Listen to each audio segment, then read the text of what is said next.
Security Officer's Log. Enterprise is about to pass through the Catolian Belt, which centers on a neutron star. But while Enterprise studies the neutron star, I've been assigned a separate but equally important task. Call it a dual mission.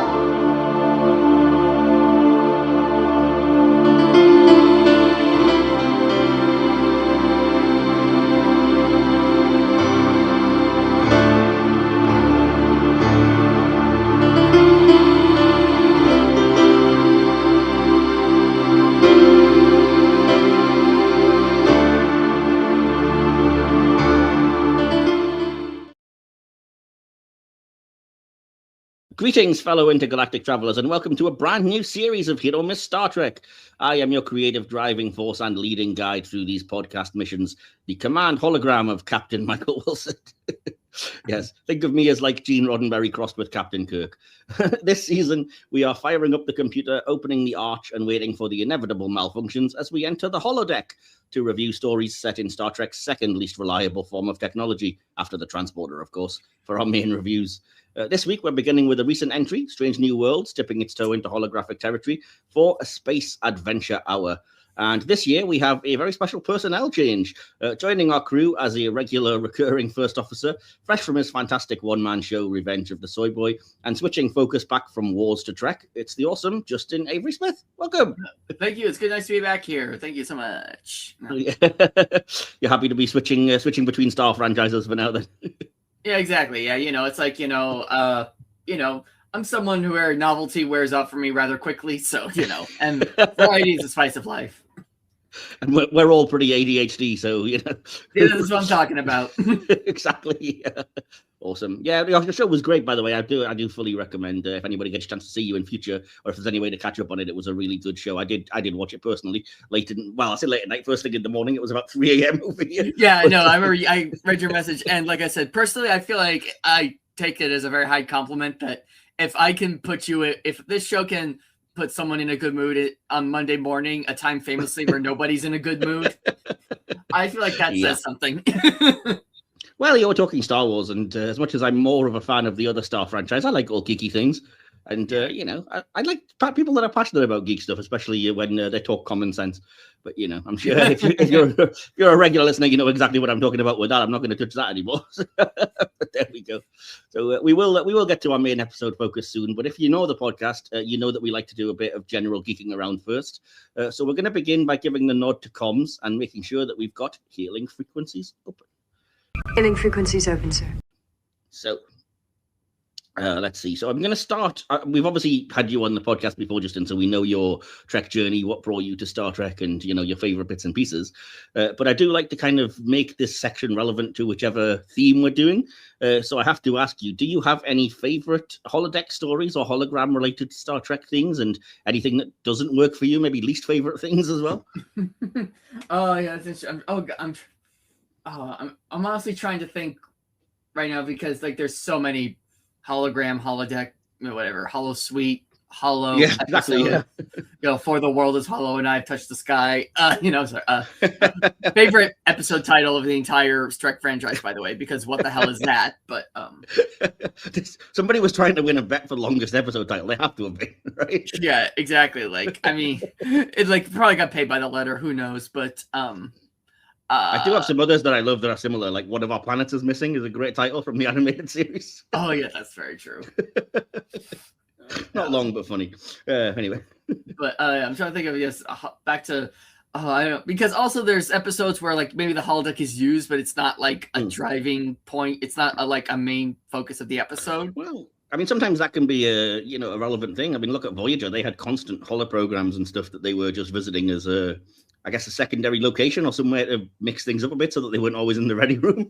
Oh yeah, exactly. delete the wife. Sorry, I had to. Oh, yeah, we'll get to that later in the season, don't worry. Yeah, no, I had to, like, I mean, you say Voyager Hall, and it's like, for me, it's like Pavlov's dog. You say it's like, it's a knee-jerk reaction. Like, you went straight to the worst one. Yeah, but I could get it out of the way, Yeah, but that's although like, so like, yeah, but you're saying that, and now I'm just thinking that made me think of the Doctor's Hollow novel. I don't know, that just got to me. Oh, from real life? No, from author, the Voyager episode. Author. Yeah, no, I don't know why, but just like it, or no, like no. How could I forget? Captain Proton. Of course, yeah. Yeah, I love Captain Proton. Just as Trek sort of referencing sci-fi history, it's such a cool little nod. Yeah, or Queen Arachnia and. Oh yeah, Bride of Chaotica might be coming up later in the season as well. Yeah, Bride of Chaotica, yeah, exactly. I forgot the name of the episode.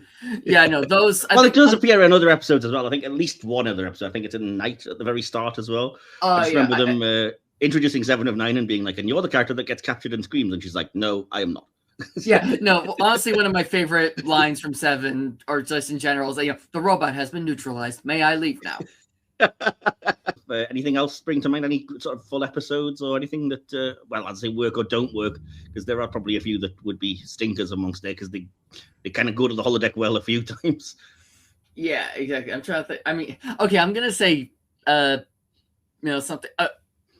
Okay. Again, how could I just forget about this? But another honorable mention, I think, has to go to, the Lower Decks episode. Especially the first one. We're covering those later as well. Yeah. Crisis Point, one and 2. Crisis Point. I couldn't remember. I was want to say Rise of Vindictus, but I couldn't remember the first. Crisis Point 1 was Rise of Vindictus. Crisis Point 2 was Paradoxus. Sad, I know that, isn't it? I know, but I just love that because not just the Easter eggs, but also like it's just I don't know the way Mariner and Boimler conduct themselves yeah. It's a shame that Lower Decks didn't get to go longer. They could have done way more, I think, with Holodeck if they'd had a chance to have more than 10 episodes and run longer than 5 seasons. But anyway. Oh yeah, for sure. But I was just gonna say one thing personally for me that it's like it's not even unique to one episode because this is something recurring I noticed, but there doesn't seem to be a consistent rule when it comes to the safety protocols and what it takes to to deactivate them. Because I know there's that one episode of TNG where like Data says, "Oh, like there needs to be 2 senior officers to disengage safety protocols or something like that," and then in that episode Night. Like when the Voyager gets invaded, seven who just says computer disengage safety protocols, and then she uses like the holographic weapon to become a real one. And I remember that scene in First Contact where that happens because it's quite famous. But even in that situation, it's just Picard taps a few buttons, and he can Tommy gun a Borg. I'm going to be I am going to be charitable and say that because he's the captain, it's kind of like all right. Like the captain can of course disengage safety protocols, which that's I'm going to give him a pass on that one. But all those other times when like a relatively non-senior officer independently is like, no, I don't want safety protocols. Or just look at this episode we're going to review where it just happens by accident. And I'm like, really, that should have been the first thing you looked at, surely, shouldn't it? Like making sure that couldn't happen. Yeah, exactly. That was, I mean, hey, it was new technology, like there's always going to be bumps in the road, right?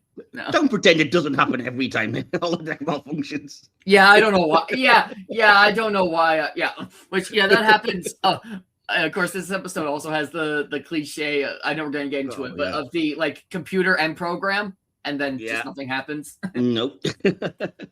We'll get into all of the very familiar tropes the episode does when we get to it, but fair enough. Well, if you think of anything else, you could always shout them out along the way, but we do have the next section where we're going to touch on some things like that. So before we move on to that, I do want to do a very quick editorial as part of the sort of intro section where this is the first episode I've had a chance to record since Star Trek Starfleet Academy came out. So have you had a chance to watch the first season of that yet, Justin? Never seen it. Oh, it's a shame because I wanted to say I want to specifically mention it because I do think it's a strong contender for my favorite personal best first season of any Trek series. I think it was truly fantastic, and it's such a shame that Paramount just, immediately cancelled it purely because of the political BS and change of leadership and whatever else. It's got nothing to do with viewership or the quality of the show, and it's a real shame because it was really, really, really good. And if you are a Trek fan or just a fan of good, science fiction and drama, I heartily recommend watching it. Don't be put off by the promotion either, because some of the promo made it look very kind of, Beverly Hills 32nd century.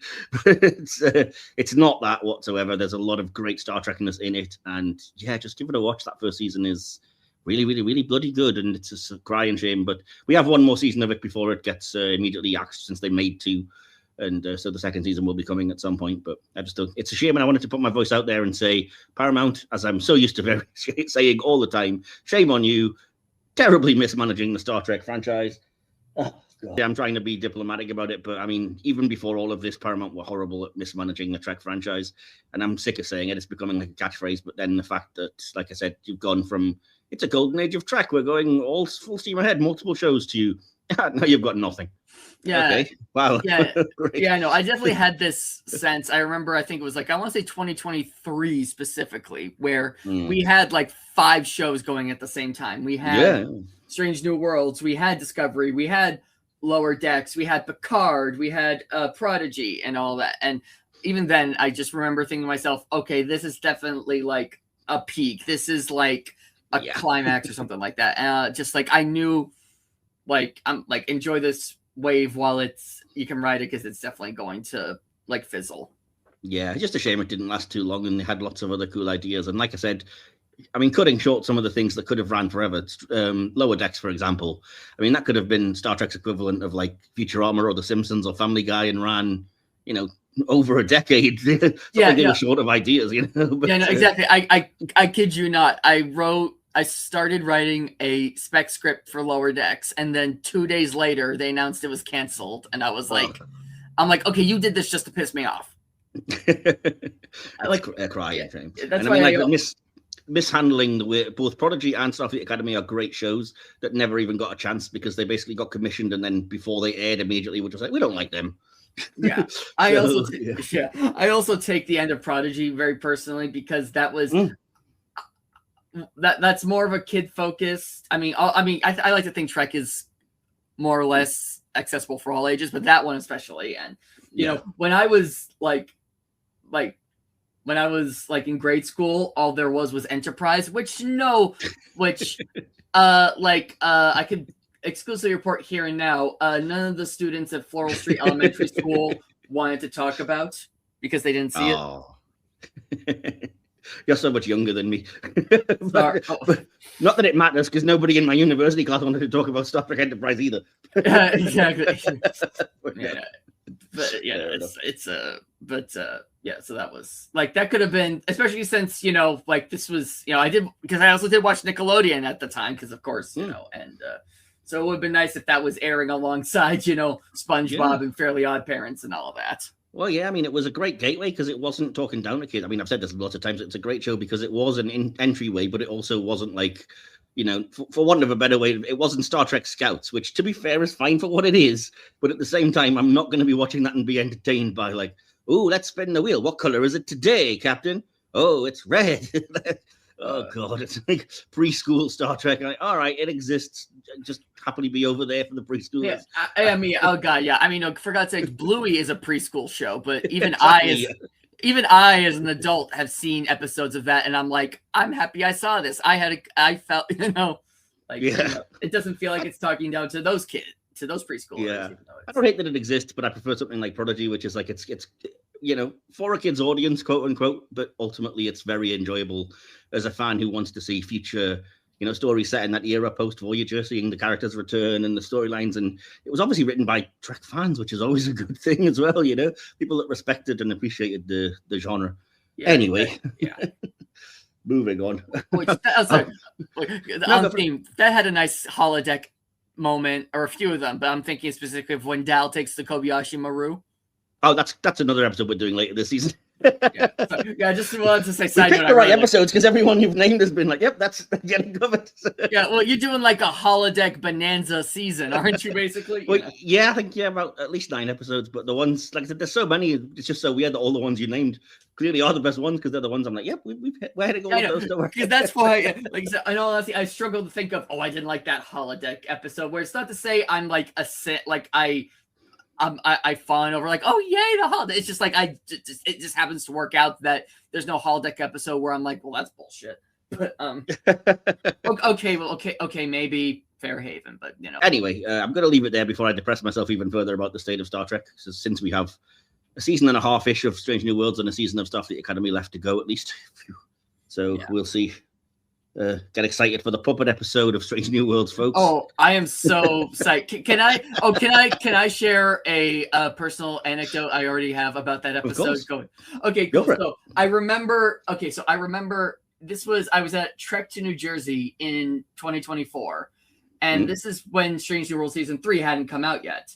So I remember this is also before the Muppet episode got formally announced. Okay. So I remember Anson Mount and Ethan Peck were on stage, and there was only rumors circulating online. Okay. So I went during the Q&A session. I basically asked them both if they could speak to if the rumors were true or not. Oh, and okay. And I just remember Anson Mount said, and I quote, "I've gotten this question twice now. What?" Okay. Yeah, and I will admit I could have been more clear in the sense that I was in my brain I was asking, is it going to be in season 3? But okay. Fair enough. Which I will admit that's 100% on me. But now I want to know the look on his face. I want to know what his reaction was when he got the script and he's like, it's actually happening. Oh my god. Fair enough. Leave that there then for the opening section, and we're going to move to the next section, which is what gives the podcast its name, of course. It's the hit or miss section. What about my performance? I'm not a drama critic. So, just to clarify for anyone who's struggling, this is basically where I give 4 or 5 things, depending for time, from anywhere in the Trek universe that I picked at random. Shout out, ask whoever's here if they're a hit or a miss, debate back and forth, come up with a consensus. There's only the 2 of us, so it shouldn't take too long, Justin. So, because this is your intro episode where it's either a baptism of fire or a nice, easy intro, depending on how you look at it, I suppose, since it's just the 2 of us. But so I've come up with the things already. And again, I will pepper in quite a lot of holodeck-related things, because obviously there's a lot of reviews and things that we wouldn't have time for within the main episodes that we're covering. So if that comes up, just know that's deliberate. It's not a coincidence. No problem. So, have any questions before we start? Or? Hit it. Sorry. Okay. Going for it. Program started. So, first up is a holodeck-related episode. So, hit or miss for the next-gen episode, Hollow Pursuits. I'll let you start. That's that this is actually an episode. I'm going to actually right that. I feel like I have to say it's a hit because I feel like it's very like prophetic of an age. Like it's ahead of the curve in the age we're living in now. Of of like ChatGPT therapists and AI doc and AI girlfriends and stuff. Yeah, when you think about it, it's crazy, that too, and people like also doing like obviously I don't choose to see it, but the way the algorithm works, I guess I see like AI renderings of like celebrities, but in obviously in a way that a person would want to see them, which is kind of what Barkley does to so there's that, and I think this is, and it kind of reminds me of it's like the quote unquote good version of one of my friends who she had never seen Star Trek, but she had seen Black Mirror, and there was that episode, the USS Callister.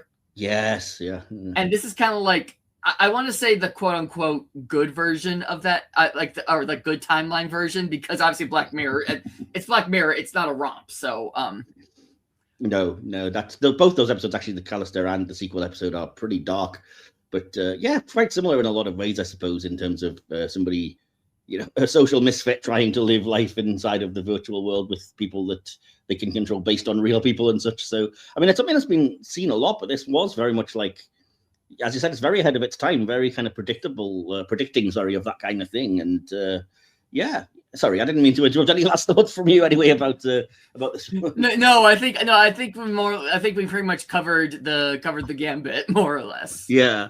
Well, I think it's a hit as well. It's an episode I've always liked because, much as I don't like the actor involved, I do like Barkley as a character. I've always found him quite relatable as somebody who's equally socially awkward and probably would similarly be a bit lost on the Enterprise and given a sort of a vegetable-related nickname. But not that I've gone as far as, creating PG versions of kind of, porn bots on the holodeck or anything like that, which is clearly what he does. But, I can relate to being lost in fantasy of TV and films and stuff, which is what I regarded this as at the time as an extreme version of, is like, oh, somebody that just spends all the time watching TV or all the time, at the movies or whatever, gets lost inside of the falseness of it. And then, as you said, it takes on a new meaning when you've got, celebrity deepfakes and stuff like that you can apply to the situation. So yeah, it gives it an extra layer. It's a lot more innocent than that, like you said, which thankfully, because dear God, there's some dark places it could have went, but it plays it for enough laughs of like Troy getting pissed off at her holographic equivalent who's just like, oh, I'm the goddess of empathy, I will love you, and I'll muzzle it. Yeah, exactly. Well, I think one of the few times where I think Deanna Troy also, I think, comes very close to how we know Marina Sirtis to be. Exactly, yeah. But no, I mean, the ideas behind it are really good. The idea that he's, he feels inferior, so he makes Picard and the senior officers into bumbling cowards on the holodeck that he's able to dominate, and Wesley's the annoying little boy in the corner and whatever. So it's a great episode for what it's trying to say, and I think it does explore that with a little bit of a nicer touch without going, like I said, too dark with it. So that's going to be a hit from both of us, thankfully. So so the next thing on the list is hologram related again, kind of related to what we've already kind of brought it up in a roundabout kind of way. Let me just find the image if I can here. So hit or miss for Chez Sandrine, or the Sandrine's holoprogram from Voyager. Thoughts on that one? Can you remember that one? Do I have to jog your memory? Yeah, no, I was just saying, I'm looking at and I'm like, that seems familiar. Is that from the first or second season? It's the first two seasons. It was basically a pool hall in Paris that Tom Paris liked, that he recreated on the holodeck for them. So they do go in it a few times, but it's never a focus of an episode. It's just one of those things, like I said, where Voyager spends a little bit of time to give you a slightly different environment than the beige walls of the captain's ready room or whatever. So there's a few things that happen in these holodecks. This one, and then there's obviously later on there's the Luau holodeck program and Captain Proton, and they do different ones per couple of seasons. But this is the first couple of seasons. Well, obviously it didn't make much of an impact if you can't really remember it. Yeah, no, I was to say I think the fact that it's not a central focus of an episode, and the B that it's like I said, it's pretty much just a place for exposition and character moments to have that isn't, the Janeway's ready room or the bridge or the, or anything like that, or the mess hall. It's there because it doesn't. I mean, I like the design of it, but I think the fact that maybe nothing too impactful from a story standpoint, it's not because they were in this location, this character had this moment. So I mean, okay. To my memory, at least, it's been a while. I rewatched Voyager, I want to say 2 or 3 years ago at one point, okay. Every episode, but maybe I'm overdue for a rewatch then if I'm blanking on so much. It appears quite a lot. It's not like it's only 1 or 2 episodes, but so anyway, hit or miss, to your mind for this one. Jeez. Well, because so I'm going to maybe cheat a little, and I'm going to say a hit from a design and that's all right. That's allowed. From a design, production value standpoint, miss from a storytelling, max capitalizing on what you could do for the characters and whatnot. Okay. I'm gonna, so ultimately it's a hit in the regards that you probably wouldn't mind spending time there. Let's say it that way. Unlike Fairhaven, which I would, if I was forced to spend time with those terrible Irish stereotypes, I'd probably kill someone. Well, and the good thing, since it's the you can kill a holodeck program. Well, I'm against it. Exactly.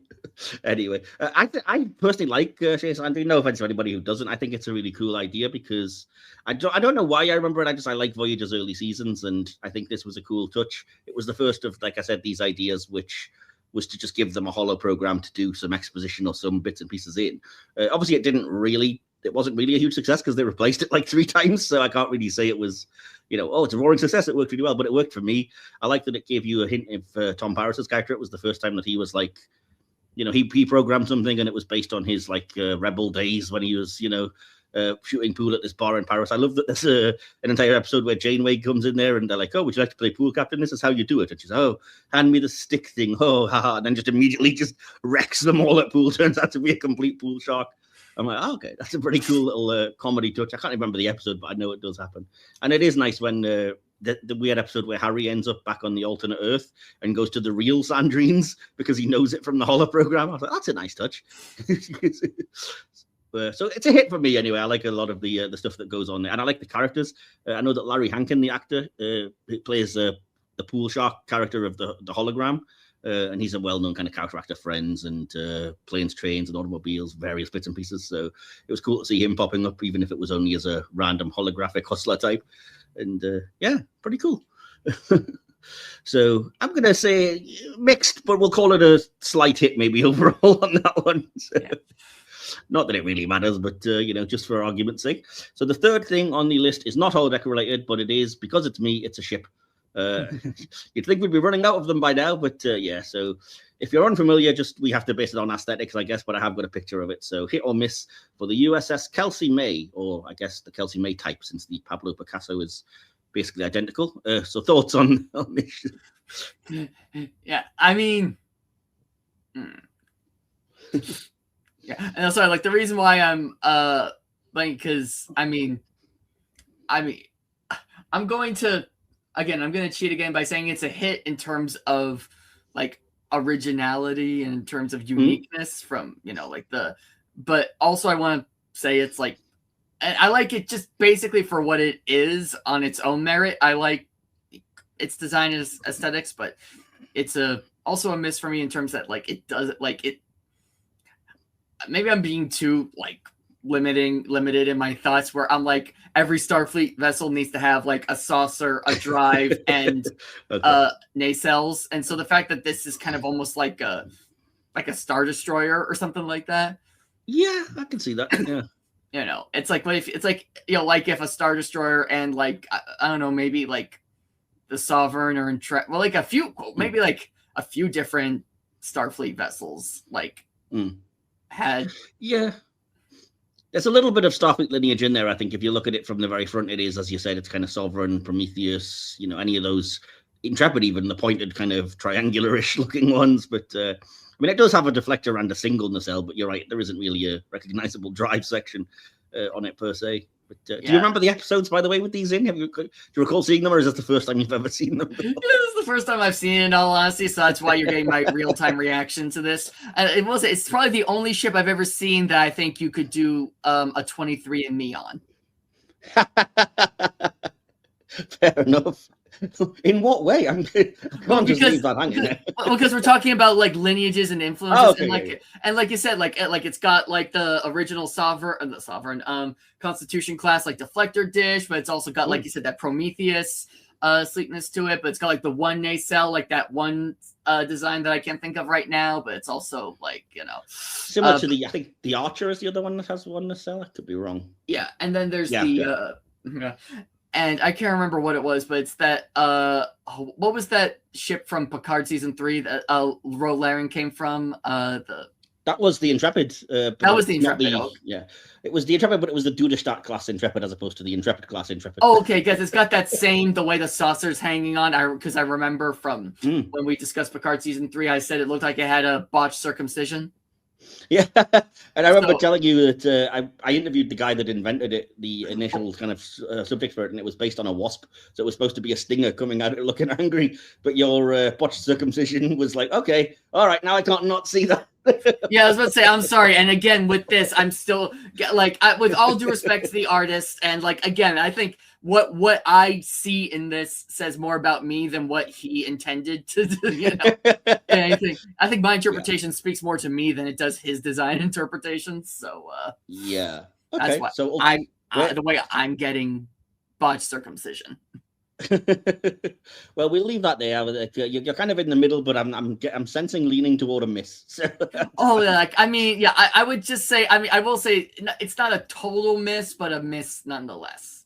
Yeah, I can definitely see why it would be for some people. I'm just really not picky when it comes to ships, I think, because I just love basically anything, and I really love this one because of the reason you said. At least it's unique in the kind of it's Strange New Worlds era, which I should have said. So in an era where everything seems to be, like you said, very much just a Constitution class slight remix, and it's nice to have seen something this different where it's like, oh, this looks really, weird, not just because it's only got one nacelle, because that's been done, or, that it has to try and find a way to slap in the kind of deflected literal kind of gold dish, which I always like on those early designs. I'm like, okay, I like the way you've got a little section there under there to keep that, so that you can still have a deflector. And I like that it is kind of longer and it's sleeker, and it doesn't just look like uniform. Like I said, you could imagine it looks like part of the fleet without it being like, oh, so you're just a Constitution variant, are you? Okay.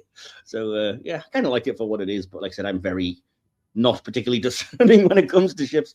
So there's not very many things that I think I absolutely hate, and I warm on most things that I don't like anyway. So I can't remember which episode this was from 21. I think it was Under the Cloak of War, but I could be wrong. I don't remember where the Pablo Picasso is. I think that might be, it's sometime early in season 3, because I've just heard it mentioned, but again, it's the same type of ship, so it's the same digital model that they use. But anyway, I'm sure it'll be available to buy from Master Replicas soon. So yeah, well, there's two of us here, so we'll call that a wash. We'll say somewhere in the middle, one miss, one hit, and let the audience decide for themselves. Yeah. This is going to be an interesting one. This is quite a big one to carry on with, that feeds into a little bit of all the things we've been talking about. Not that you're going to be able to comment on very recent events, but hit or miss for the character of the Doctor, as in the EMH. And there we go. Over to you.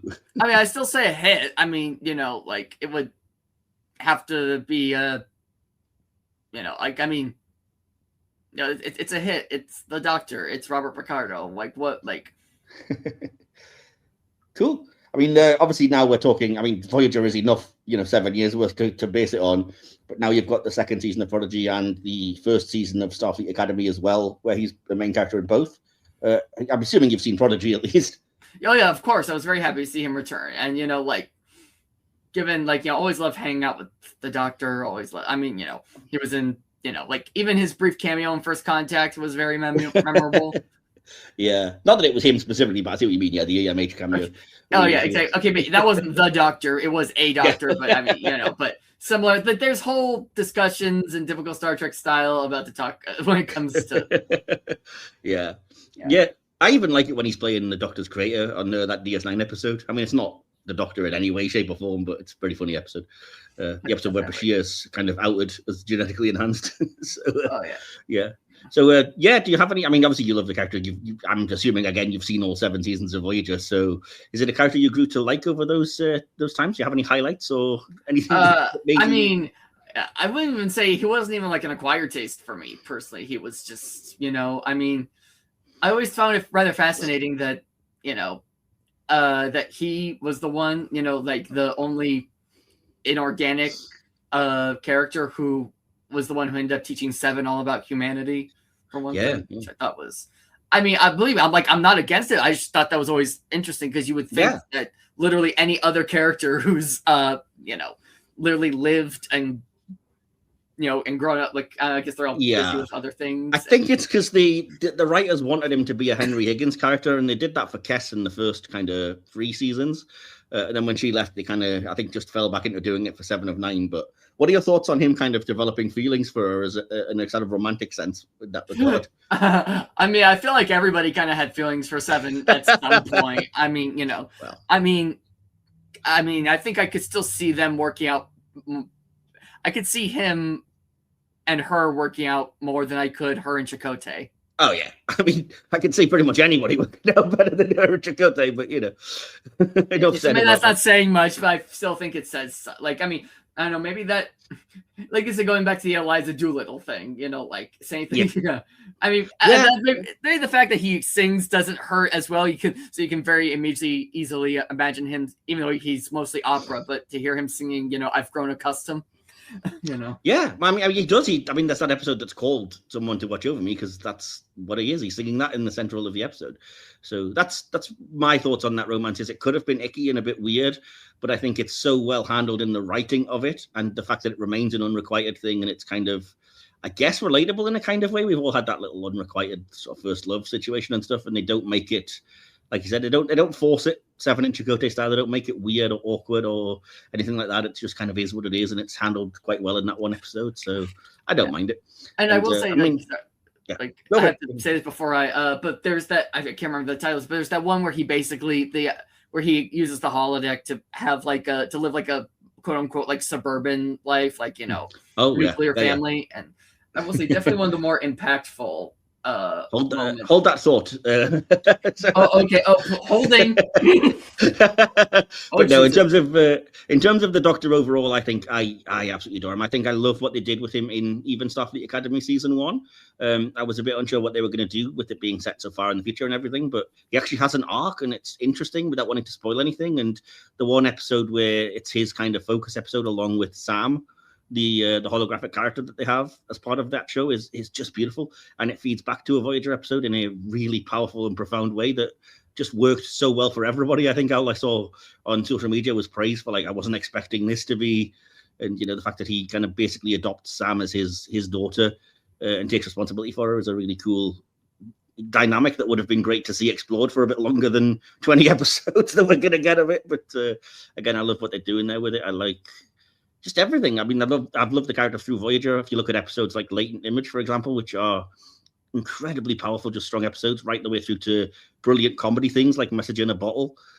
So yeah, I've always loved the holographic Doctor overall. So massive hit for me. And I'll shut up now before I start rambling even more with praise. But yes, suffice to say, I don't think there's really anything terrible about the character. There's the odd probably Duff episode, like I said, but that's every character, isn't it? So yeah, finally for today then, you've kind of already preempted this one, so it'll be no surprise, but hit or miss for the Voyager episode Real Life. Oh, okay. So I didn't mean to Oh, that's fine, it's okay. It set it up nicely, I guess. Yeah. But so obviously I would say it's a hit, because in a weird way, it's almost, now that I think about it, it's kind of like a flip side of Holo Pursuits, because it's or like an answer to that, because it simulates the Doctor going through what real family life is like, not like the idealized crisp and clean like nuclear family, hi honey, hi kids, love you, go to work, but the way it actually is to like have a relationship and to raise kids and all that, and of course the what happens to his daughter is still heartbreaking to they milk the shit out of that in Starfleet Academy, but my god, it works. Yeah, exactly. It's it's like the Doctor's version of Lal, in Data with the Offspring. It's like one of those things where it's like you don't spend a lot of time, maybe not, but you still kind of feel it.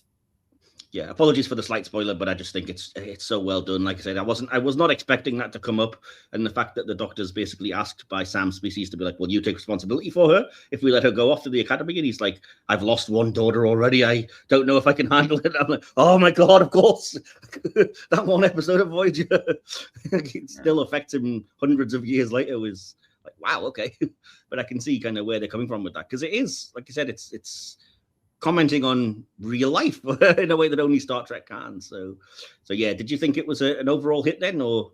Yeah, definitely. From what I remember, again, it's been a few years since I've seen this episode, but just from my memories of that, even then, I'm like, oh god, oh, good one, good job, Yeah, no, I like the overall point of it. Like you said, that he's like, I want to try examining what it's like to have a family, but he just makes, like you said, the Brady Bunch, basically this perfect, cookie cutter American family. And then it's B'Elanna who goes in and reprograms it. That's not what reality is. I'm going to program, what it would actually be like, and not realizing that, it's freaking heartbreaking when you have to actually face reality and your so sheltered and not used to it, and then you get hit with, real horrible things that can happen, whether it be, small things like arguing to losing a child, anything like that, and so it's very well handled considering how heavy it could be and is. And again, I think Robert Picardo just sells the shit out of it. And this is apropos of nothing, but I always remember this episode as well because very randomly, his wife, the mum in the holographic simulation, is the actress who does the voice of Francine on American Dad. I was thinking about that the whole time we've been talking about this, and I was looking for a way to say it. But yeah, because I just remember watching that. I'm pretty sure, I saw this episode after I'd already seen American Dad, and I was like, that's Francine. So I think this Wendy Shaw is just has a great housewife accent or something, a great housewife voice or something. But it's such a recognizable voice because it's not like she's doing a voice like some voice actors. It's kind of just like what she sounds like. So I can't watch the episode without having to really laser focus in and be like, it's not American Dad. Yeah, exactly. Like these are not. That's not Stephen Haley. That would have been a very different episode, but I still would have watched it. Oh god, yeah. Stan Smith, with all due respect, Stan Smith, Robert Picardo is not. Although weirdly Patrick Stewart is involved, so they could have had a Picard cameo. Yeah, wouldn't that have been interesting? Oh yeah, that would have been a very different episode, but again, fun. But so overall, massive hit, I think, for real life. So general, I think pretty much hits all around. Occasional little glimpses of misses here and there, which is always good to have a bit of variety. We'll close that up then for the day, and we'll head straight into the main episode review, which, as I've said already, is going to be the Strange New Worlds episode, A Space Adventure Hour. And we're going to start, as we will always do, with Poetry Corner, the little section that I ripped off wholesale from Delta Flyers. Please don't sue me, as if you would. So I always do a little haiku and a kind of narrative poem for these episodes because I like to flex the creative muscles a little bit, and because it hopefully is fun for the audience. And if nothing else, I'm writing them all down and going to potentially publish a book one day. So Star Trek synopses in poetry form. So I know people who've released both books and Star Trek books specifically. So I don't know, I can get you in touch if that day ever comes. Awesome. I know people. I know I didn't ask you in advance, but I'm assuming you weren't aware of this, so you probably haven't really prepared any poetry or anything for it. Oh, I didn't realize there was gonna. I didn't realize we had an assignment. No, not really. It's if you want to do it, by all means, feel free to jump in. Some people do, some don't, but I certainly don't pressure anybody. Yeah, I literally have not written poetry in. Okay, the closest thing I came was there was a time, I think last year, I tried to do a parody of Edgar Allan Poe's The Raven, but it was about it was about it was about that feeling you have when you have to pee but you're in bed. So it was you have to send me that. It was an I love The Raven so much, but yeah, it was an unpublished humor piece that I sent, and it was just they were like, thanks but no thanks. But awesome. Well, I've got my stuff prepared anyway, so I've got my haiku and my, like I said, narrative rhyming type poem. Which would you like to hear first, Justin, since you're the only other person here? I don't know. Let's do the narrative. I know you've done limericks, but a narrative rhyme. I want to see how that plays out. Well, it's similar to a limerick. It's basically the same kind of thing, but I'm okay. Let's just do the limerick. Also, because we've been talking about Fairhaven and Irish and Irish limericks, so I think it's just it's on theme. Yeah. Okay. I'll jump into that then. So, it's just a summation of the episode and my particular views. These views are not shared by Paramount Pictures or any of the associates. Well, of course, they're not shared by Paramount. You're a good person. Exactly. Yeah. But no, this is just my particular opinion. It's my editorializing. So it goes like this. A hologram tale of old crime leaves La'an with a mountain to climb. Our actors get to flex out their chops, but it's better when the silliness stops. In the end, it's a big waste of time.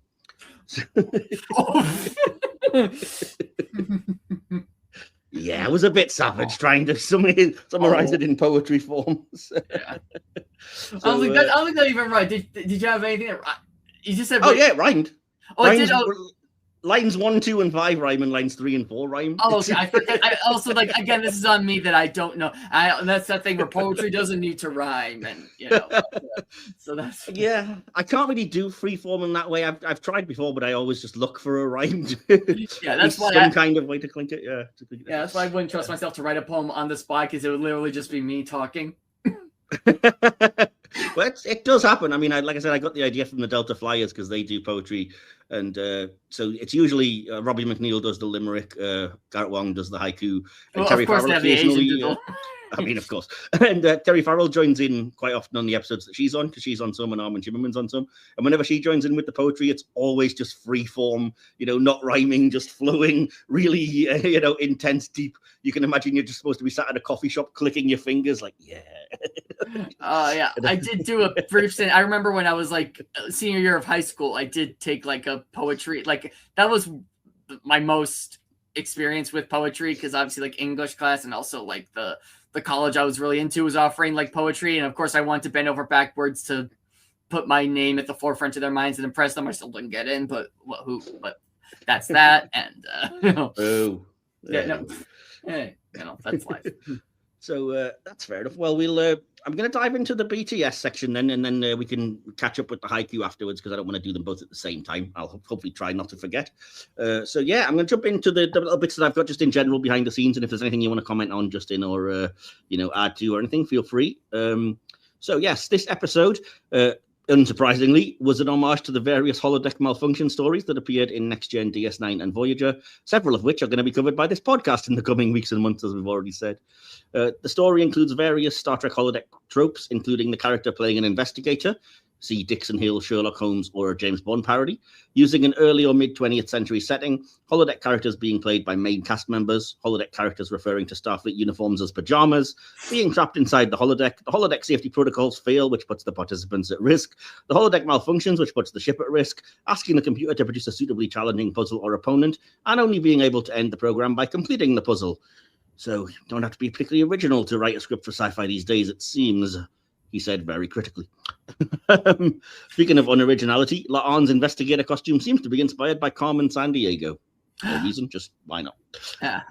I was thinking upon rewatch. I was like, is it just me, or is that Carmen Sandiego? Yeah, I think it was very deliberate. I mean, it looks good on her, so no complaints here. But anyway, this bit was very controversial and very mixed feelings about this, but many of the characters in the program are inspired by real life figures in Star Trek's production. So TK Bellows, the Anson Mount character, is inspired by Gene Roddenberry, both being creators of iconic yet initially failing sci-fi productions. Gene was eventually, quote unquote, promoted as executive consultant, effectively shutting him out just like TK. And Anson Mount does copy his mannerisms and apparent enjoyment of alcohol. Sonny Lupino is named after famous actress Ida Lupino, but the character is based on Lucille Ball, both being producers who staked everything in pushing for the sci-fi productions to air. Lupino also mentions an ex-husband who has a stake in things, which is obviously a reference to Ball's ex-husband, Desi Arnaz.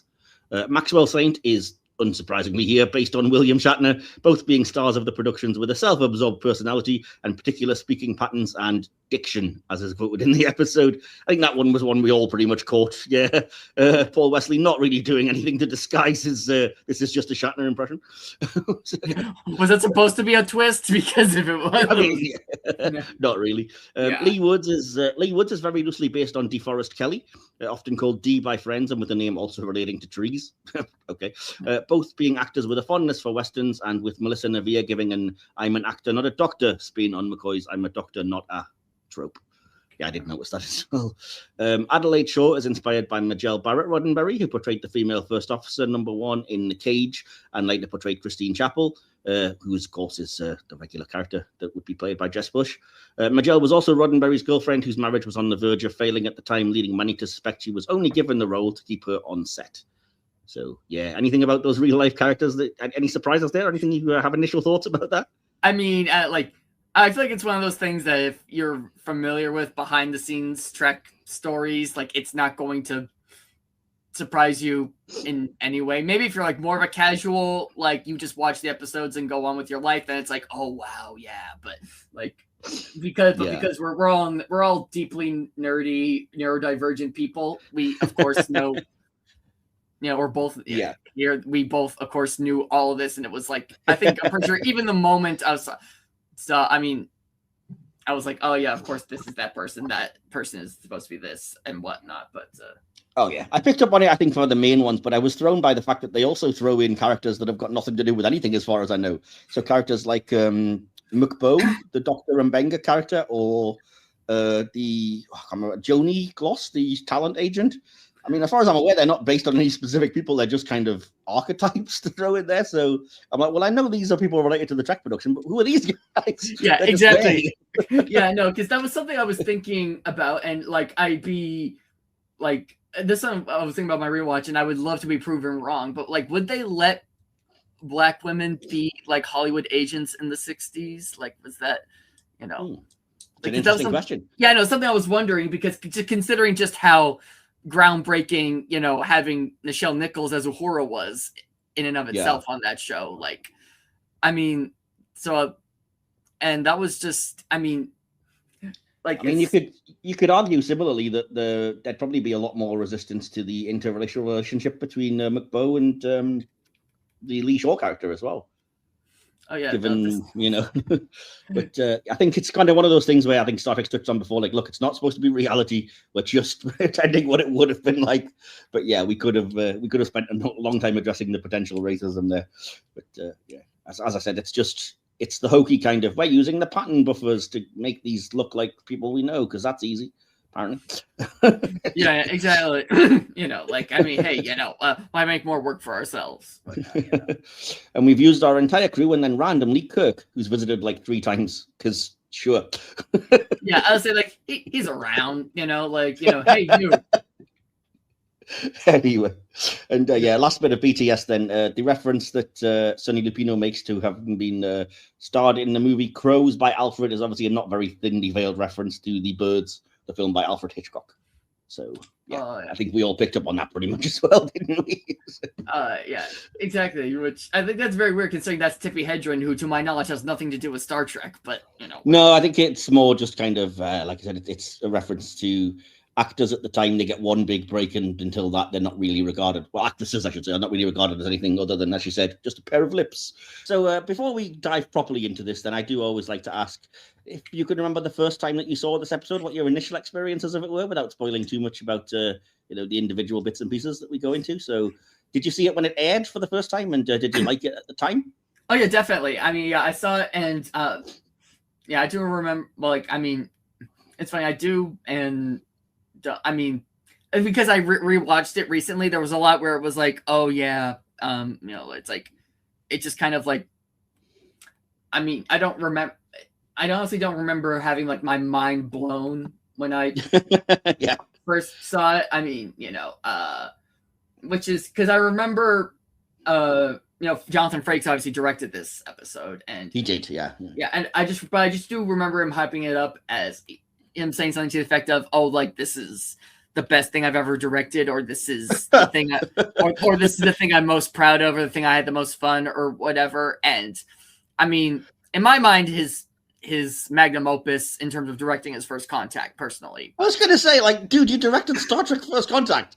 It's safe to say the episode, as you said, wasn't terrible. You were like, at least you've got a little bit of Frakes is always reliable, and it was fine enough, but it didn't move the needle particularly in terms of like, was great or whatever. So yeah, I'm not like, oh my god, this is gonna be like their City on the Edge of Forever or something like that. Like, but it also wasn't like, this is definitely not Code of Honor either. So oh yeah. I mean, well, then again, nothing that's thank God nothing is. You have to be going out of your way to make a Code of Honor these days, but good God, I don't think you'd get away with it. You'd be immediately taken off the air, I think, thankfully.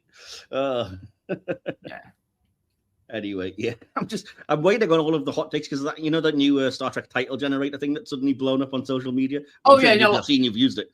So. Yeah, no, exactly. That's been like my new favorite toy. Same. I was waiting on kind of the hot takes about these things, and I think the very first thing that I posted when the Next Gen one went up was, "Oh shit, it's the racist one," was the title that I put on the. Yeah, because we all knew which one it was. Yep.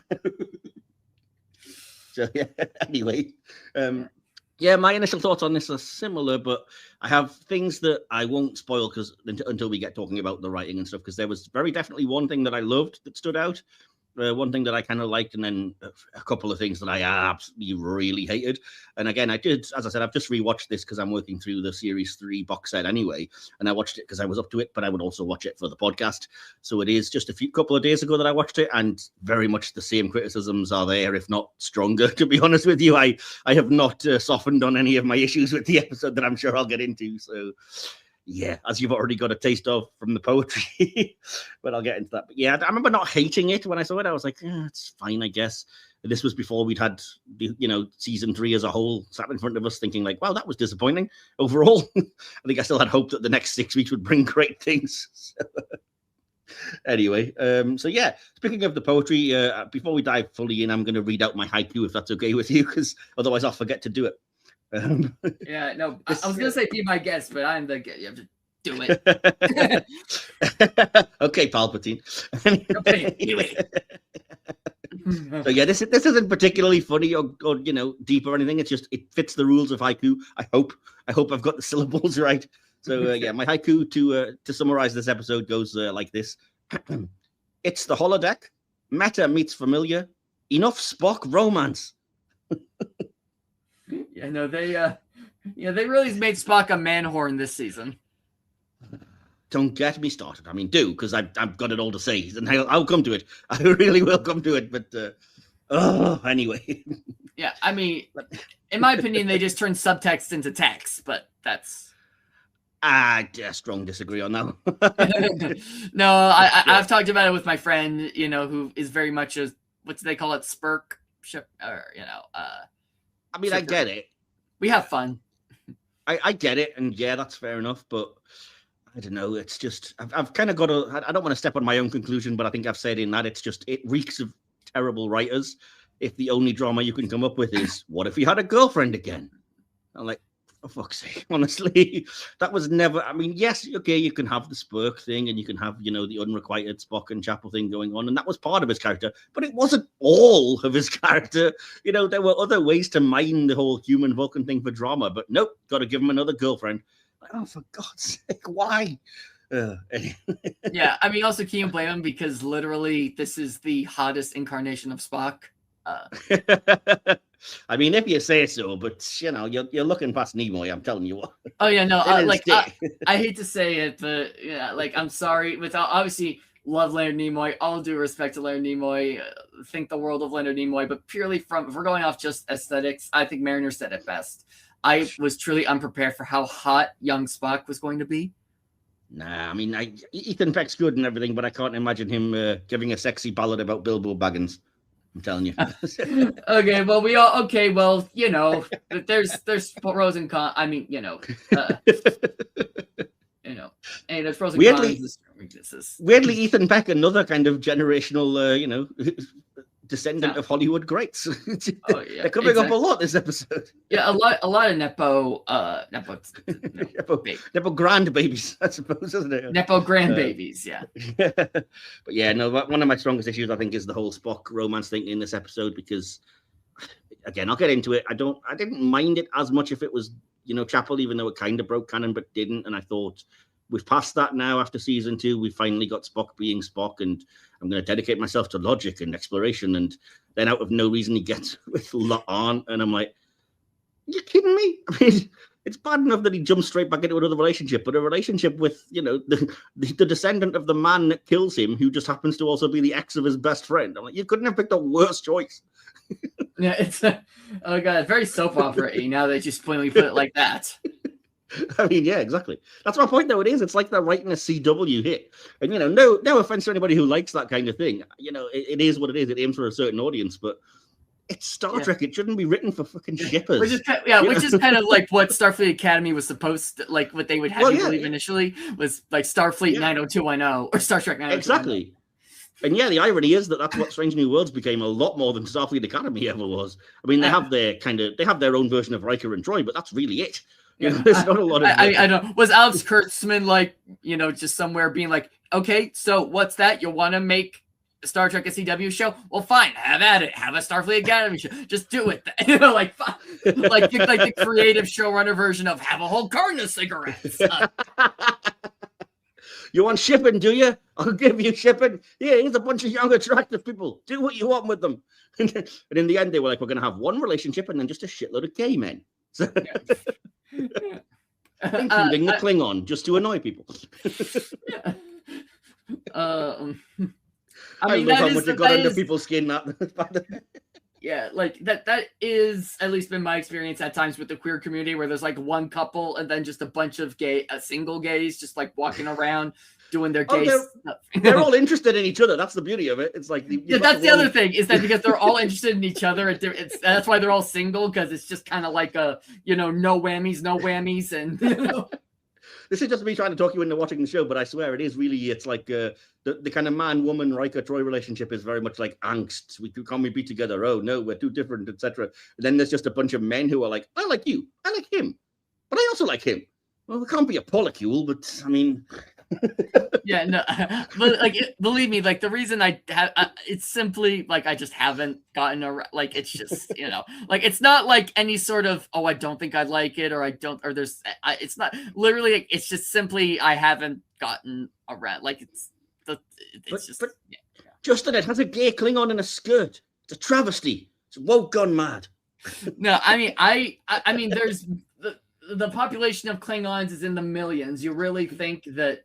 Not anymore. Okay, well, I don't know the exact population of the Klingons throughout this. I may be a nerd, but I'm not that kind of nerd. Yeah. Well, again, spoiler alert for the Star Trek Academy, but yeah, we learned something about the Klingons, and not quite as prolific as they once were anymore. Post-Vern. Yeah, exactly. Well, it still stands to reason that I think there would be at least one throughout the entire history that would put on a skirt. Well, they kind of point out that because there are so few of them, they started having friggin' 3-parent relationships where, like, Jayden has 2 dads and a mom. And I'm like, the Klingons wouldn't give a shit. Yeah. They don't care. Yeah. Well, too few of us. I'll have 2 blokes. Why not? Yeah. Why the hell not? Anyway, very honourable. Regardless, back to Strange New Worlds. So, in terms of the writing and the plot, I do have a couple of little sort of facts and figures, shall we say. Spark analysis.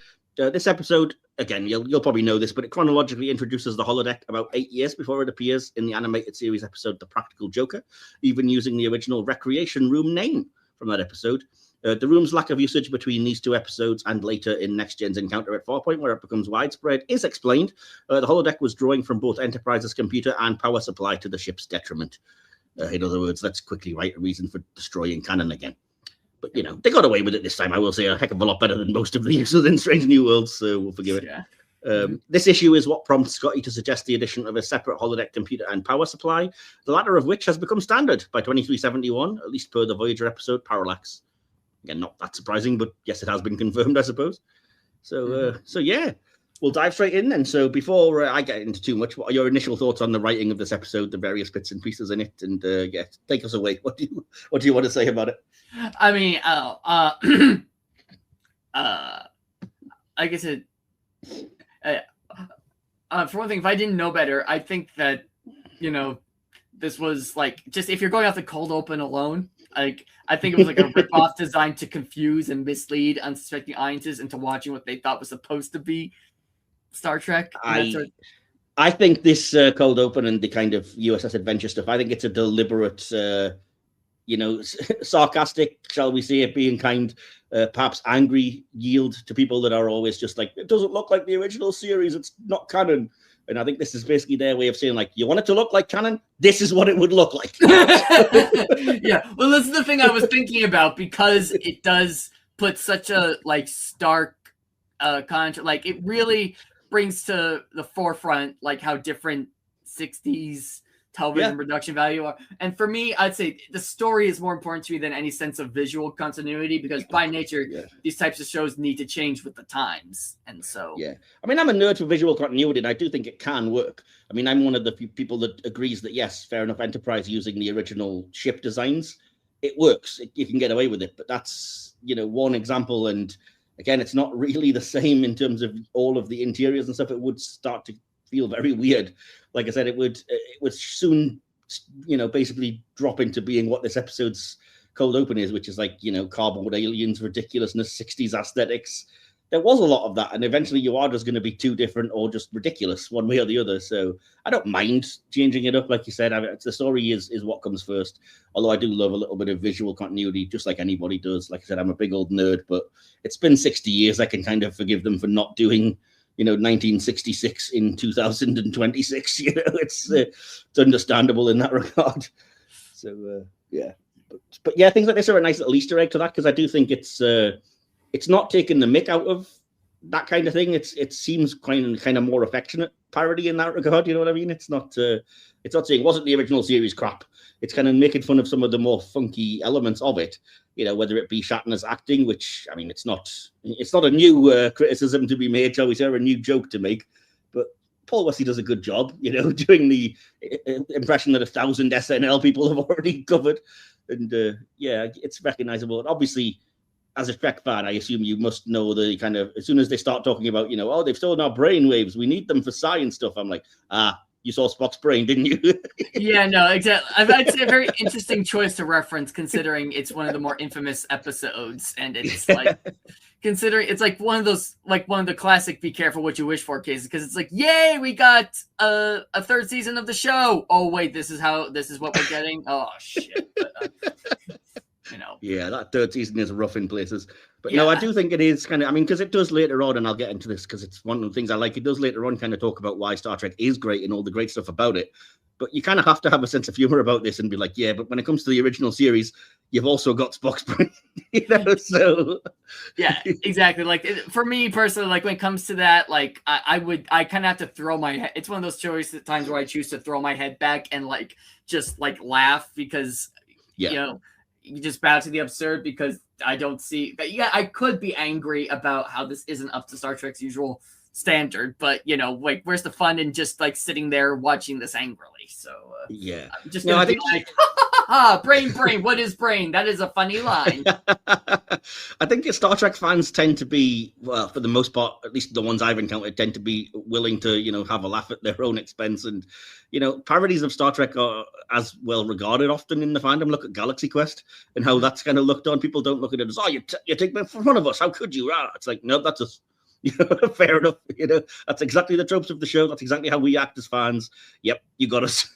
So I think there's a bit of that, even with the kind of the little thing you've got in your avatar there, the Agonian puppet, kind of maybe a reference to the Baylock puppet from Combat Maneuver, but also just generally the effects budget that they had on the original series. Yeah, that's something I've been thinking about, the whole time. Is that A, how that reminds you of the Baylock puppet, and B, I have to actively remind myself that the original series was like this, basically like big, for the time, was like a big budget, like Hollywood blockbuster TV show. But now, of course, in the 2020s, everything looks so cheap and dated. So it's like a weird thing to reconcile in the brain.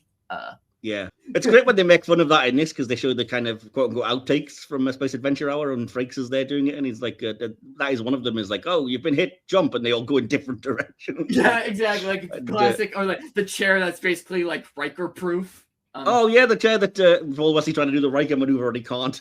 Yeah, because it's like, you can't get his leg, the chair's too high for his leg to go over. Exactly, yeah. Awesome. So so I mean that's that kind of thing covered, but I have to mention the kind of big central plot of the episode being that it's the first time we've tried to use a holodeck, and again I kind of like the way they fix the idea into canon by saying we're now developing technology that we can be out for longer than 5 years, so we have to do recreation type stuff to keep the crews going, shall we say. It's based on the battle simulators that we've already seen in Discovery, so we know they have kind of holographic technology on a basic level, which again makes that more kind of canon acceptable as well. So that's nice as an extra aside. And I was like, oh, cool. So we're doing what was the very first time somebody tried to use the holodeck. But then it gets so disappointing because it's just the plot of Elementary to get data. I'm like, you've done this story already and better. So, La'an, come up with a plot to test the holodeck. And she's like, oh, can you please give me a story that would really test me? I'm like, this is literally exactly the same plot. Instead of Sherlock Holmes, it's a real life parody stand-in of like behind the scenes Star Trek and the Yeah. Oh yeah, I mean, we'll get to that bit, the kind of various characters and stuff. But I mean, in terms of the character that La'an is playing, okay, she's not known in the way that Sherlock Holmes and whatever it is, but it's the same thing. She's the data character of like, holodeck, give something that can challenge me, and that leads to the holodeck malfunctioning because it's trying to, one up her and be cleverer than her, and thus the writers are trying to as well. And so I was like, really, that's the best we can do for a holodeck story? Like, this is you're bending canon to do a holodeck story, and you're not giving me anything original whatsoever. You're just doing a complete repeat of an episode that everybody knows, So I was very disappointed in that. Did you have a similar thought? Or yeah, no, because you're saying that, and I think again, it's a classic case of being written into a corner because, like, if this is a prequel show, and because it is the quote unquote first-ish holodeck example, so breaking new ground in holodeck storytelling or holodeck episodes when this is supposed to be like it doesn't really give you a lot of wiggle room because I'm trying to say, right? Because I see what you mean, but I mean, there was nothing saying they had to do a holodeck episode. They wrote themselves. Exactly. That's why I'm like, I know that's why I'm like, if they have to do a holodeck episode, which I'm sure for one reason or another, like obviously I was not in the writer's room, but I'm sure something made them feel compelled to do it. And even if you did, I think it's the holodeck. You can literally have infinite ideas, so they didn't have to go with, we'll make it yet another, detective story. And like I said, I mean, look at the things I read out during the BTS, where it's like, this is based on all of these things that Star Trek has already done. So, you're not giving me anything. And then the thing that's most egregious that I really, if you'll pardon my slight ranting here, that really bugs me about this is to try and kind of outsmart La'an. It does the whole thing of that's revealed, spoiler alert if you haven't seen it, at the end of the episode, that Spock was a hologram the whole time, and he's done the murders, even though he's not part of the holoprogram, which is, first of all, a blatant cheat, which shouldn't be allowed. And secondly, it's cheated the audience in a way that makes no sense, which I always hate, because you've got an entire B-plot about the ship being in danger.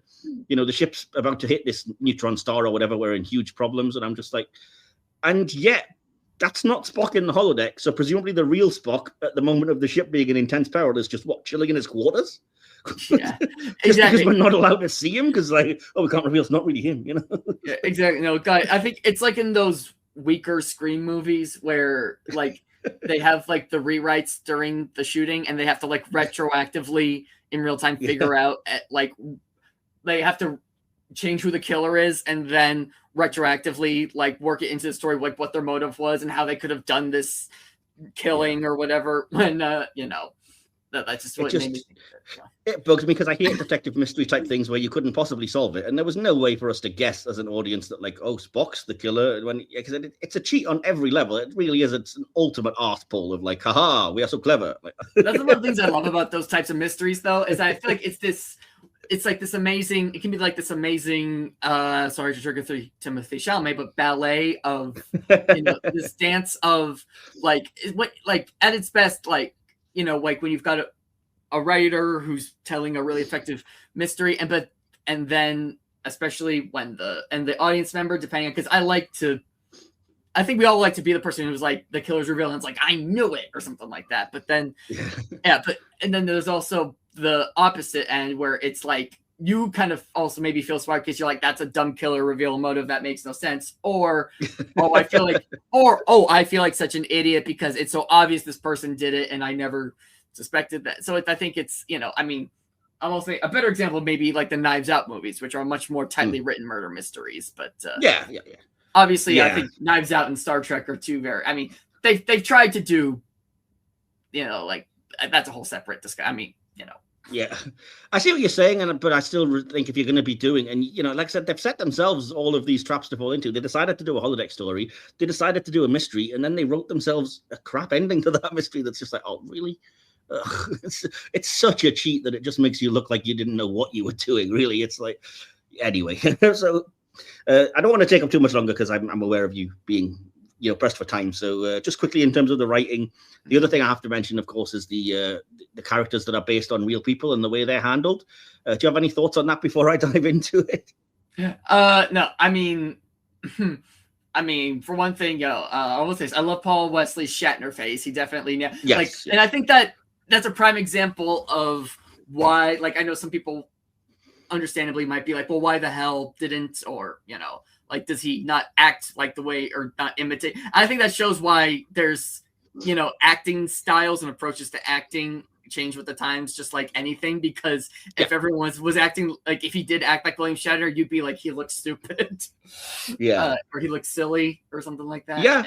But I mean, in terms of his Kirk, I think he nails the kind of tone and the theme of the character without doing a Shatner impression. And again, this is very much potentially a kind of dig at the people that are like, why doesn't he sound Shatner? As they're going like, you want that? This is what it would be like. So it's like, don't you maybe not. Careful what you wish for. And yeah, exactly. Yeah. Precisely. Yeah. But yeah, any other thoughts on the other characters and stuff inside the holoprogram? Yeah, no. I mean, I will say also, I do appreciate the, obviously, I feel bad I can't remember her name, even though we literally talked about it. But the Lucille Ball stand-in, where I liked that. Ida Lupino, I think. Ida Lupino, because maybe because she didn't look as much of a redhead, and so that one took me. I didn't catch up on that one immediately because that seemed a little bit more loose to me, because it is very loosely based. But yeah, I think. I kind of see it because I know, like, I've seen so many documentaries about the backstory of how Lucille Ball secretly is the savior of, the creator of Star Trek in the end, and her and Desi Arnaz financed it and whatnot. So I kind of got what they were going with. But I think it's one of those characters that's, like you said, it's a mix of Lucille Ball, but also every kind of Hollywood ingenue that wants to break out of being just, a pretty face and be more of an entrepreneur. So there's a bit of everything in there. But yeah, I mean, they're kinder to her, I think, than some of the others, because I think the kind of parody, for want of a better word, of Gene Roddenberry is really unnecessarily vicious. I mean, really... I think fans have a very complicated relationship or understanding of Gene Roddenberry just because, or I don't know, maybe because I think. No, we know he's not. Speaking for all fandom here, because why not? No, I don't.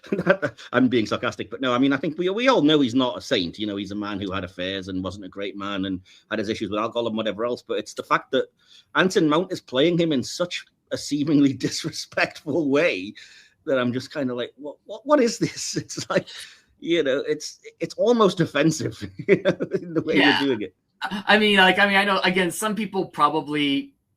It's one of those things where, like, maybe they love Star Trek, but they don't love Gene Roddenberry, at least as a person. But anyway, but I will say it did kind of throw me off a bit because, like, I think I was a little bit slow on the uptake as well, simply because, the hair, the glasses, the fat suit, the voice, it's like, it's so different from Pike that, I mean, I also props to, like, Anson Mount showing his versatility as a, actor. Yeah.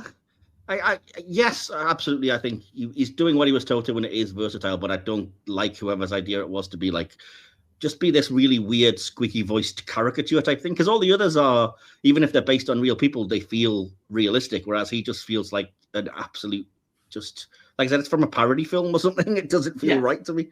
I don't necessarily like, hang on, who are we? Why are we having a dig? And yet, the final thing I wanted to bring up, what I love about this episode is the big speech that Joni Gloss gives, when it's very much like a kind of a nice summation of why Star Trek does matter and why what Roddenberry created and wrote is important and why it continues to be. It's a speech that I wish Paramount would listen to, but apart from that, I was like, they listen to it and that's why they cancel it. She specifically says you can't do all that without a second season. But anyway. So no, I loved that speech. That was the thing that really stuck out of the episode. Is like, well, this is almost enough to make it entirely worthwhile. It feels like you get Star Trek, but then, like I said, they ruin it with their kind of really bad parodies and then chucking Spock and La'an together, which seems to have been the episode's entire point, to get them into this holodeck mystery, to develop the relationship because they wanted them to be a couple. And I'm like, I just go away. I don't want this. Again, fair play if you like that kind of thing and you're into the Spock La'an relationship. It wasn't for me, and as soon as it happened, I was like, no, I can't believe you're doing this. It's terrible. And there's not a lot else going on in the writing. I think the B plot, in terms of like, the ship is being put in danger of hitting a star, it's nothing. It's just to give the cast something to do as their main characters. It's completely irrelevant to the main thing. But I do like all the stuff with Scotty. I think that's probably some of my favorite stuff as well, because he actually feels like the character, unlike most of the other people on this show. Yeah, I will say, like, I'm not sure if it was intentional or not, but there did seem to be a theme for the episode between the two stories of how both Lon and Scotty, like, don't want help, but they kind of have to learn to, like accept help from others in their own way. That's a good point. Yeah, because that's just something I picked up and I watched it because I think someone says to both of them, like each of them, like you have to learn to accept help. Move on next to I have a little tiny bit on the directing and the VFX production design, but nothing that we haven't really talked about. So as we said, Jonathan Frakes not only directs this episode, but also voices the unseen holographic director of The Last Frontier. And the in-universe title sequence for The Last Frontier appears to be a modified version of the remastered sequence for the second season of the original Star Trek series. So, any thoughts on the directing or the VFX production design very quickly? Justin? I mean, like I said, it definitely was like a 1-for-1 to me. I mean, they definitely hit the nail on the head in terms of recreating the design and the graphics, like you said, of the original series. And like that's one goes back to a point I said what feels like an hour ago, but where it's like, if I didn't know better, I would have thought this was designed to like draw in like confused, unsuspecting people who were like, oh, well, this looks like like when they make those movies that are designed to like the asylum movies, like Transmorphers. Yeah, exactly, to be bought by like confused grandmothers at the bargain bin to get their kids for Christmas. I see what you mean. Like if I didn't know that this was in fact like a Star Trek show being a self-referential parody of Star Trek, that's what I would have thought it was. Because of how you could be channel hopping and be like, oh, look, one of the 60s Star Trek episodes. The fact that the opening monologue is basically just what Kirk's from the original series, but like literally they're like literally using a thesaurus for words like strange, new, and worlds and life and civilization. like they literally just open the thesaurus tab. Don't lecture me about jurisdiction. I'm known for my diction. Precisely. Yeah, just amazing. It's a good little parody. I don't mind it. Like I said, I don't get offended by these things. I find them funny. So I love to like. I don't think I do it particularly, but I love to do a Shatner in my own because he's so funny. I don't know if you've ever seen the video of him like reacting to Kevin Pollak and Seth MacFarlane and Jim Carrey. I think I have. Yeah. Where he's just like, I don't do that. I don't sound like that. What? Why? Where'd you get the idea that I talk like that? Exactly. Awesome. So just quickly then, anyway, I have tiny notes. The directing, I like the brilliant film noir type lighting in the holodeck stuff. I'll give Frakes credit for that. The sets and everything look astounding. Perfect sort of period setting. I like the use of fisheye lenses during certain key moments, like when the crowd are running to Sonny Lupino's dying corpse. Not really much. I like that it's a next generation style holodeck. That was a nice little continuity touch with the with the yellow crisscross, as opposed to the more advanced like Voyager ones and stuff. Yeah. And I like that they're continuing to use the science lab set that they built specifically, it seems, for season 3, because all of a sudden they're all in there. Although I will say a slight nitpick, it's getting ridiculous now that even though Scotty is not the chief engineer and Pelia is, she's not a main cast member, so they just keep coming up with excuses why she's not there. So the episode before, it was just like, oh, is Pelia coming with us? No, she's busy. She sent you, haha. And then this week it's like, well, Pelia's on leave, Scotty, so you're in charge. And I'm just like, how many times is it going to be conveniently just like, we're leaving the junior guy in charge of engineering while the actual chief engineer's off doing something else? I think that's a hell of a way to get a promotion, is that simply like that's something I've heard of this day and age. It's literally just your superior stopped coming into work, so now you get the top job. No, you're in charge. And so moving quickly on to the acting, then again, we kind of touched on it. We haven't got really much else to say. Jess Bush, as I said, speaks with her natural Australian accent as the holodeck character Adelaide Shaw, indicating that Shaw might be from Australia. And of course, Adelaide is the 5th most popular city in Australia, so it could be a reference there. I mean, they're all just doing, I think, a great job, with the exception of perhaps Anson Mount, which I don't blame him for, as being realistic kind of characters. Like Paul Wesley, as I said, does a decent Shatner. Christina Chung does a good American accent at times when she's trying to lapse into character when she kind of has to. I like Martin Quinn as Scotty always did. Not sure what accent Babs Olosan McCoon was aiming for until I watched the deleted scenes and he's mentioned to be a London rocker. I'm like, oh, that's supposed to be English. Oh, okay. And the only other thing I have on the acting is that I found out it was the actress named Kira, I think it's Quillion, who plays the Agonian alien. She had appeared earlier in the season as the first live-action Edosian, the bartender in Wedding Bell Blues. So I hope the one who served the shit Guinness? Yeah. Sorry. Sorry, that's like 3 arms and she still can't pour a Guinness. Yeah, exactly. Which I mean, like I like for me, like even I like this is like I saw that and I was just like, oh my god, that's a horrible pour. Sorry.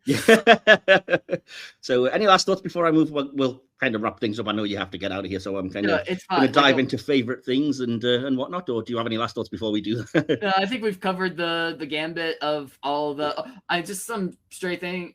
What is it with murder mysteries and falling chandeliers? You know. I don't mind that because again, that's kind of a trope that they're deliberately making a little wink at, as opposed to feeling like it's copying. It's like, yeah, you know, that was almost like them saying the butler did it kind of thing. I'm like, yeah, okay, fair enough. Is the Phantom of the Opera kills somebody and the chandelier also falls? In the Clue movie, that's a murder mystery movie, and the chandelier falls. Oh yeah, oh yeah. Absolutely, but it works for me anyway. So yeah, I know. I was just like, it was just kind of me like watching that, and I was just gonna again like I'm like, why? It's just one of those things where it's like, why does this keep happening? You'd think that you would know if you'd really read all of these. You know what the character's called, Amelia Moon books. You'd think there'd be at least a couple of instances of that happening, where she'd be like, damn, why didn't I see that coming? It always happens. Yeah, the female Dixon Hill. Okay, but yeah, which I will say I did appreciate the reference, the Star Trek VI Undiscovered Country reference where Spock name drops his quote unquote ancestor, yes. Arthur Conan Doyle, even though his family lineage has long since died out. Actually, I know, but you know, it's a Star Trek VI reference. Again, we kind of forgive it for that nerd reason, I think, don't we?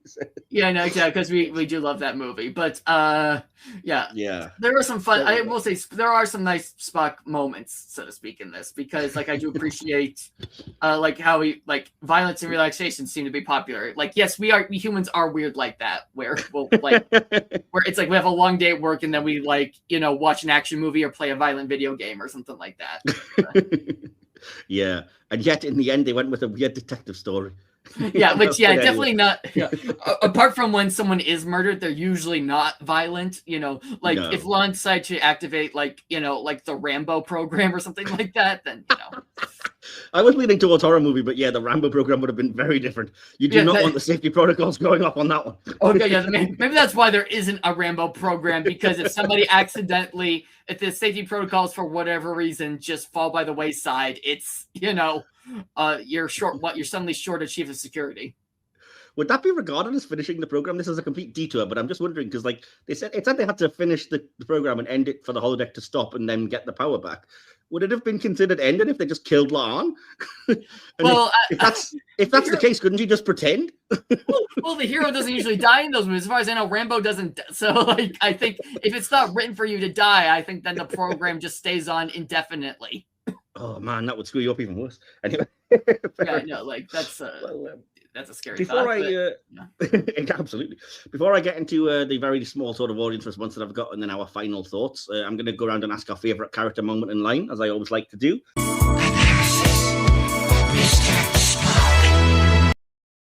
Would you like to go first with this, being the kind of, I would say guest, but co-host today, Justin? Oh, thank you. Yeah. Oh, yeah. A favorite character moment. Oh, I'll be honest, that's kind of difficult because it is like, you know, for one thing, it is a long episode, but also Spock, like I've said already, has his moments, and yet all the other actors are, for the most part, of course, we see them as their normal characters, but for the most of the runtime, they're playing against, quote unquote, against type, or at least not themselves. So, yeah. Okay.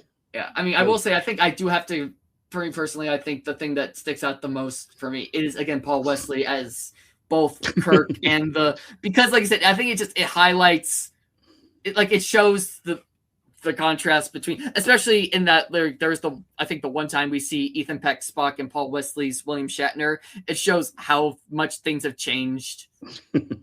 Like why, like again, basically why we can't have someone acting like 1960s William Shatner in 2020s film and television. Yeah, for sure. So who was your favorite then in the end after all that? Yeah, again, or are you just picking three? Yeah, Paul Wesley is Kirk. Yeah, my favorite because again the parody / homage and also respectful, but also showing why we don't do that anymore. Yeah, for sure. Was that your favorite moment or scene then in the episode? Yeah, I'd say pretty much anytime he was like cool on screen, basically. Yeah. Awesome. And do you have a favorite line? I think it maybe again it has to go back to that. Like there was a line that I liked that I didn't bring up, but I think Ortega's character, the DeForest Kelly stand, says, "Where you have pointy ears, you must be a communist," or something like that. I'm like, that sounds about right. That sounds about right for the 60s. It's not quite that cut and dry, but you are right. It's like, oh, well, pajama party. Oh, yeah, Mr. Spock is he's not interested in something or other. Like he's here to solve the case. He's not interested in money or something. And communist, right? Of course, that's the way they leap to, isn't it? So. Yeah, fair enough. Cool. Yeah. I must look that up and find out what it's about, but I know exactly what you mean. So yeah, my favorite character I have to say is Scotty. I think Martin Quinn has fit right in as a great addition to the cast. And like I said, it's nice to see Scotty being Scotty. And frankly, it's nice to see somebody in season 3 of Strange New Worlds just acting in character. Favorite moment or scene, similar to you, I like the original series homage. I think it's just fun. So yeah. And my favorite line, I've written it kind of in whole because I think it is so special and so important. And it's the whole Joni Gloss speech that just goes, "Do you realize how rare a show like this is? TK wanted to give audiences a digestible reflection of their own world through the lens of fantasy. Social commentary with rubber masks and buried metaphors, science fiction.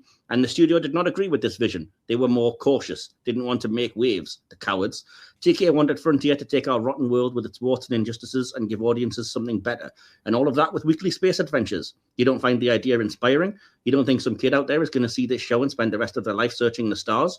You don't think a person can love a piece of art or music or a story so much that it heals them, shows them parts of themselves they'd never even seen before, and give them hope? A show like this could have gone on forever, given generations of fans a place to feel seen, to belong, something to believe in again, no matter who they were or where they came from. But you can't do any of that without a season 2, Paramount." Yeah. So, Okay, so it's okay. Like, heard, no season 2. Oh, we can't. Okay, well, let's not then. So anyway, yeah, with that done, I'm going to jump into the audience response. I don't have a lot, but I have a little bit that I want to try and get to as quick as I can here. So yeah, we'll open the subspace communications for that. Incoming transmission. And I kind of had to pull teeth to get a bit of a response from the audience, but I have a little bit, like I said, about this. So from the Facebook group NERD, Geo Klingon Hutchinson says, "The holodeck, no problem. It was just a prototype and needed more power. Didn't recognize the meta elements. Homage leads up to the original series. Don't mind La'an with Spock. We know she's going to die, which will reset him." Okay. From Roger's Sci-Fi Go group, Roger Saunders says it's a 5-star hit for me and doesn't really elaborate beyond that. From our Discord group, Penelope Duncan says, "I really disliked the episode. It had no clear message for all that allegory or parody, and the Roddenberry insert was done in bad faith." Kind of inclined to agree with that one.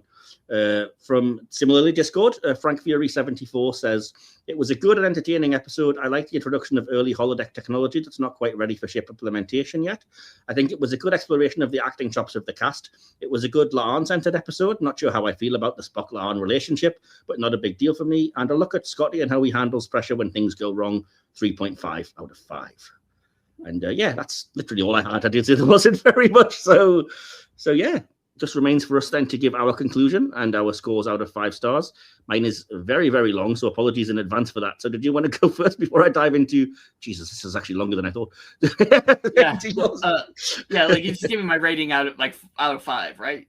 Sure. Well, yeah, conclusion if you have anything that you wanted to kind of say. Conclusion, I mean, I'd say, it's a fun little, like I said, it doesn't really move the needle, but it's still like a fun watch. So, but, I do love how meta it is and how knowing it is, even if the storytelling isn't exactly groundbreaking. So I give it a 4 out of 5. Wow. Okay. Fair enough. Right. So again, apologies. This is all of my thoughts tried together, and it's ended up way longer than I thought. Hopefully it doesn't come across that badly. I said this is a very weird episode. On the surface, it doesn't really seem to have anything to say or a compelling reason to exist. Of course, an episode's reason for existing can simply be to have fun with the cast, setting, and tropes of the franchise. But even judged on those terms, this one feels strangely underwhelming. The opening original series parody is enjoyable and comes across as affectionate ribbing rather than mockery, but it's so brief and so familiar it never develops beyond a quick joke. The rest of the episode then bends canon to introduce the holodeck early, largely so that it can revisit concepts, scenarios, and ideas that Star Trek has already explored many times before, and usually better. Charitably, it's an homage to the franchise's history. Less charitably, it's recycling old material, adding very little of its own. That sense of familiarity runs through almost everything. The central mystery relies on too many coincidences, arrives at a solution that feels like a textbook ass pull and never becomes especially satisfying. The B-plot barely registers. Even the use of thinly veiled caricatures of real-world figures feels clumsy enough to distract more than entertain. And then unexpectedly, the episode comes alive. Out of nowhere, Joni Gloss delivers a speech that is clearly about Star Trek itself, what it represents, why it matters, and why people continue to care about it. For a brief shining moment, it feels as though the writers completely understand the show they're making. The episode suddenly gains a sense of purpose and thematic weight that had been absent for most of the runtime. It's easily the strongest scene in the hour and almost single-handedly elevates everything around it. Then the episode reveals what all of this was really building towards, getting Spock and La'an together. I nearly threw something at the television. At this point, I genuinely do not understand this show's obsession with giving Spock a love interest. My problem isn't that Spock experiences emotions or forms attachments. The character has always done both. The problem is that Strange New Worlds increasingly seems to treat romance as the defining source of his drama. After the Chapel storyline, I thought the musical episode had finally moved him towards the recognizable version of the character who chooses logic, duty, and scientific purpose over personal relationships. Instead, we're back here again with another romance, another round of longing looks, and another attempt to generate drama through shipping. Worse still, it feels like a fundamental misunderstanding of what makes Spock interesting. His greatest conflicts have never required a girlfriend. They come from the tension between emotion and logic, humanity and Vulcan identity, personal desire and duty, yet this series repeatedly falls back on romantic angst as though it's the only story worth telling. In a sci-fi franchise built on exploration, philosophy, and big ideas, that's a frustratingly narrow view of drama. Anyway, the cast remain excellent throughout. Scotty continues to be a welcome addition. The effects work is impressive, and there are individual moments that genuinely work, which is what makes the episode so frustrating. I want to like it, and every now and then it shows flashes of the series it could be. Ultimately, though, this season desperately needed a stronger sense of focus, and this episode ends up feeling like a microcosm of that problem. There are good decisions, bad decisions, enjoyable moments, and baffling ones. It's not a bad episode. It's not a particularly good one either. It's just kind of there. And now that I've vented, I'd quite like to just stop thinking about it and move on because it doesn't really deserve any more of my time. And I gave it 2.5 out of 5. Yeah, that's one of the reasons why I knew you were going to be harsh, so I chose to rank it a little bit hard to soften the blow. And Yeah. So putting those scores together, dividing by the two of us here, then gives the final score for a Space Adventure Hour of the pretty generous, I would say, 3.25 out of 5. Okay, I can live with it. But, I was like, that sound like, because I do say it's passable, and that's still like a passing grade. It's definitely not, I wouldn't say it's a failure, but it's also not like they didn't ace it either. So I say that's personally a reasonable conclusion. Fair enough. Yeah, I can live with it, as I said. So, and so, as the holodeck gets mothballed for a while, we'll leave things there. But don't worry, we're actually just getting started. So thank you to anyone who's listened to all of this episode. Hopefully you will continue to join us for the rest of the holodeck season. You can always find links in our link tree in the episode description to all of our social media. Find us on there, right in the comments on YouTube. Just hit us up and start talking all things Geeky Trek. We're always open for that. At least I know I am. I'm not sure about Justin, but, he doesn't have a choice being on the show now. So,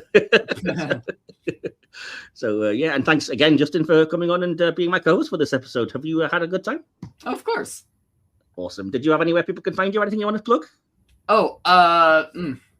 Nothing at the top. I'll be honest, nothing at the top of my head because, like I said, I got a blast, got a dash, but yeah, no worries. I'll always leave links to most of your obvious socials in the episode descriptions as well, so that'll be there. And our journey continues next week as we jump ahead by about a century and switch out Amelia Moon for Sherlock Holmes and a central conflict that's strikingly familiar. The game is afoot. Until then, don't try and beat any video games at highest difficulty. Don't plug too many things into one outlet. And always remember, we are Starfleet. Live long and prosper. You have been listening to the Hit or Miss Star Trek podcast, part of the Hit or Miss Who Trek channel. Hit or Miss Star Trek is hosted by Mike Wilson, scripted, produced, and edited by Mike Wilson, based on an idea by Mike Wilson and Will Templar. Follow us on YouTube, your podcatcher of choice, and our social media. Links to all of these can be found by clicking on the link tree in the episode descriptions. This podcast is a Media Matters original production. Don't forget to like, subscribe, and share this podcast throughout subspace. We'll be back for another thrilling trek through the stars soon, but for now, hailing frequencies closed. Try to warp out of here at once, maximum speed.